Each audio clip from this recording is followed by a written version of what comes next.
Sebenarnya bukan kebutuhan customer sih, pada dasarnya customer ngenakan sih, Bu. Hmm. Ya kan pada begitu biasanya Oh kan? dia karena mungkin produk baru mau coba dulu yang lebih kecil Yang dulu lebih ya, kecil atau malah baru. sebaliknya kita nawar yang eh, besar, jadi dia ngambil. Jadi karena ada perasaan gak enak.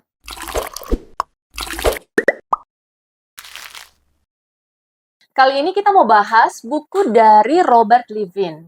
Benar nggak ya? Oke, nanti kita tanya dengan Coach Arif ya.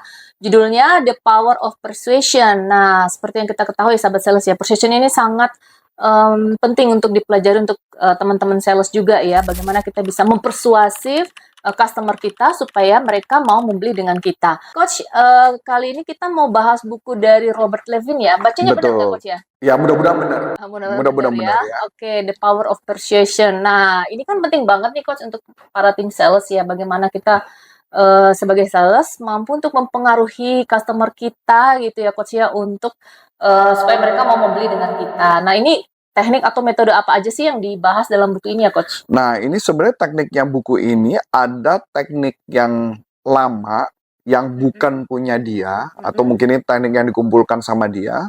Jadi kalau Robert Levin itu mengambil konteksnya dari tekniknya Robert Cialdini, ya.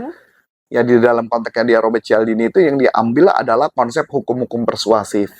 Nah, kalau hukum persuasif itu mungkin nanti kita akan bahas secara khusus saat kita membahas bukunya Robert Cialdini.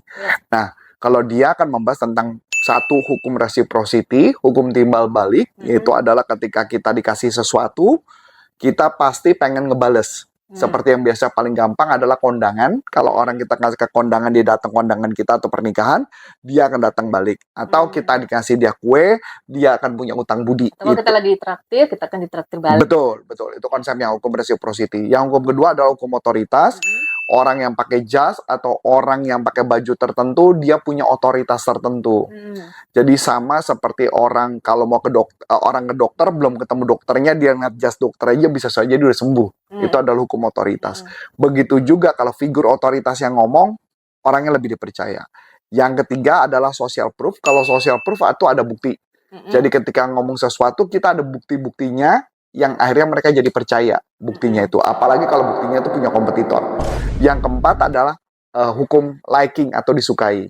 Nah, ini kayak teknik NLP.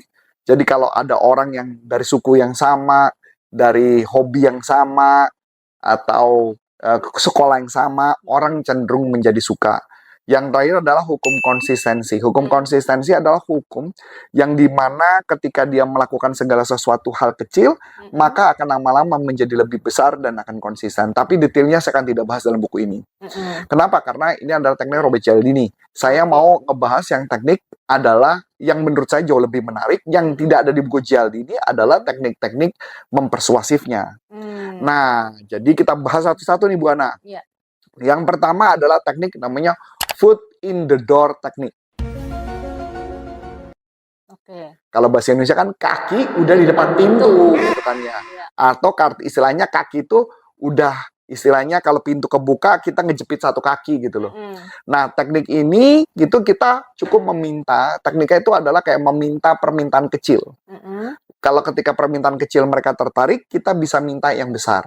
Misalkan contoh ya, teknik foot in the door teknik, misalkan contoh, misalkan kita tanya, Bu, bolehkah saya melihat KTP Anda? Anda memberi KTP, itu adalah permintaan kecil. Jadi nanti saya bisa minta yang besar, orang akan tertarik. Misalkan contoh, misalkan saya pakai untuk menggali kebutuhan, boleh nggak saya izin bertanya dulu? Oh, silakan, silakan. Nah, saat itu, kemudian dia izin bertanya, kemudian saya bisa minta yang lain, maka orang akan cenderung setuju. Begitu juga misalkan beli makanan, dia nyicipin makanan dulu sebentar, dia nyicipin makanan sedikit, habis itu kita tawarkan yang besar. Kan sering tuh ya dipakai Bu ya, kayak jual kue, cake, minuman, dan sebagainya. Itu adalah foot in the door teknik. Nah, ini mirip yang kayak Ibu misalkan kayak contoh, pernah kan Ibu ditawarin makanan kue tertentu, Ibu cicipin, dan nggak sengaja akhirnya Ibu jadi beli kan? Nah, itu ada teknik foot in the door. Atau kayak contoh deh, misalkan kemarin kan Ibu sempat ngeliat filter air. Nah, filter air itu sebenarnya kalau mau jualan ke Ibu gampang. Dia pakai teknik foot in the door teknik. Yaitu adalah apa? Ibu disuruh nyicipin airnya dulu. Ibu, ini kebetulan ada air. Ibu mungkin haus, boleh silakan minum. Habis itu tanya, gimana rasanya Bu? Oh, Ibu cerita, tek. Nah, habis itu baru ditawarkan yang lain. Boleh nggak saya demokan? Ya habis ibu udah minum kan ibu udah terpaksa. Iya. Itu berarti gabungan dari teknik reciprocity dan kemudian ibu akhirnya jadi setuju. Nah itu yang dipakai juga rumusnya adalah konsistensi. Ya dapat ya. Teknik yang kedua, ini juga menarik, door in the face teknik. Berarti artinya apa? Pintu di depan buka gitu ya. Nah, teknik ini mulai dengan permintaan yang besar, yang mungkin ditolak, kemudian beralih ke permintaan kecil. Kalau tadi kan permintaan kecil, kalau ini minta besar, kemungkinan kecil. Nah, ini mirip kayak teknik upselling dan downselling, Bu. Misalkan contoh, gimana Bu, kalau kita tambah, misalkan ibu beli ayam, kemudian saya tawarin, gimana Bu, mau tambah ayam lagi 2? Ibu bilang, oh enggak ada, saya cukup. Oh, kalau gitu gimana kalau tambah perkedel saja? Nah, itu diturunin. Oh. Jadi kayak gitu ya. Misalkan contoh, misalkan ibu lagi menawarkan pelatihan dengan harga yang fantastis, kebetulan besok kan mau presentasi, harga fantastis, orang yang nggak mau, gimana kalau pelatihan yang ini aja Bu, yang harganya lebih murah. Itu tekniknya adalah door in the face teknik. Menarik ya? Iya. Jadi konsepnya satu kecil ke besar, kali ini besar, kemudian ke kecil. Gitu ya.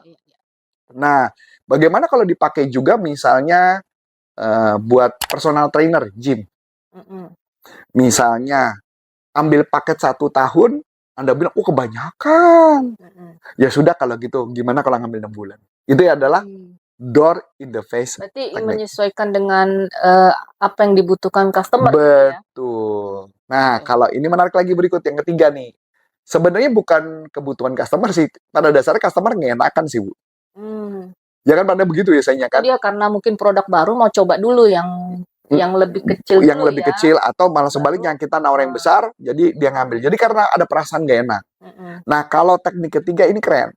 Teknik ini ibu baru aja kejadian. Namanya low ball teknik. Low ball teknik adalah menawarkan segala sesuatu, ibu sudah setuju, ternyata promonya habis.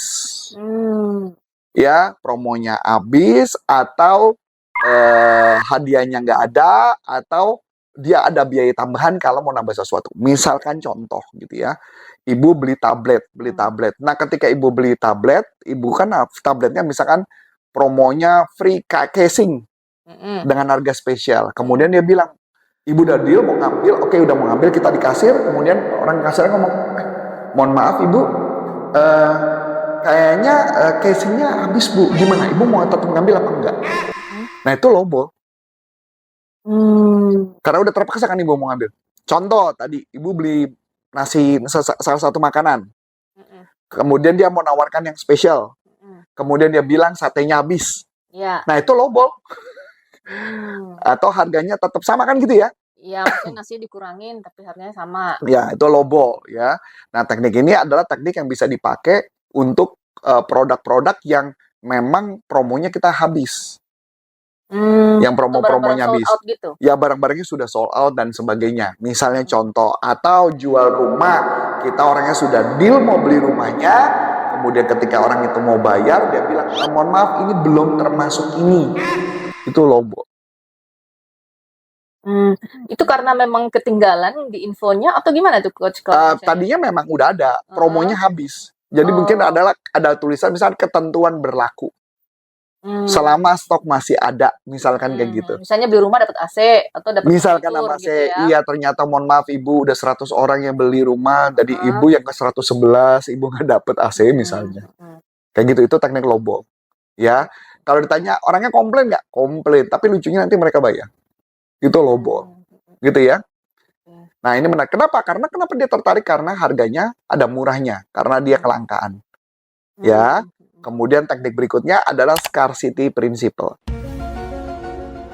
Scarcity adalah barangnya langka. Ya, barangnya terbatas, jumlah terbatas. Kayak kemarin ibu perhatiin yang di Cilandak Town Square, beli sepatu Nike gratis 1. Beli 1 gratis 1. Itu kan rame-rame Bu ya. Dan apalagi kasih scarcity. Scarcity-nya apa? Cuman 3 hari. Maka ya ampun itu ngantri nguler-nguler dan sebagainya karena dia pakai konsep scarcity. Apakah benar itu murah banget? Kita juga nggak tahu karena kita nggak bisa ngeliat ke dalamnya. Itu konsep scarcity. Nah, ini yang menarik lagi, Bu. Ada teknik lagi yang namanya priming dan framing. Wah, ini keren nih, priming. Priming itu menyiapkan pikiran target.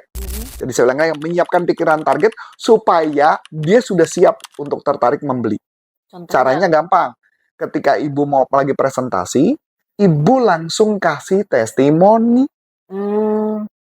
Dia sudah ke priming tentang bahwa produk ini bagus, apalagi kalau primingnya sesuai dengan industri mereka. Contoh, besok kan ibu lagi mau pergi ke bank, ke salah satu perusahaan bank, berarti ibu bisa priming. Ibu mau jual apa, ibu konekkan dari awal primingnya. Testimoni, dampak, keberhasilan, dan sebagainya. Itu namanya priming. Ibu ingat nggak kemarin kita meeting juga dengan salah satu perusahaan multinasional, perusahaan multi-level marketing yang perusahaan yang cukup besar. Dan kita kan belum apa-apa udah priming dulu. Kita udah ngasih tahu, kita ngerjain ini gitu. Itu priming. Jadi akhirnya orangnya cenderung setuju kan?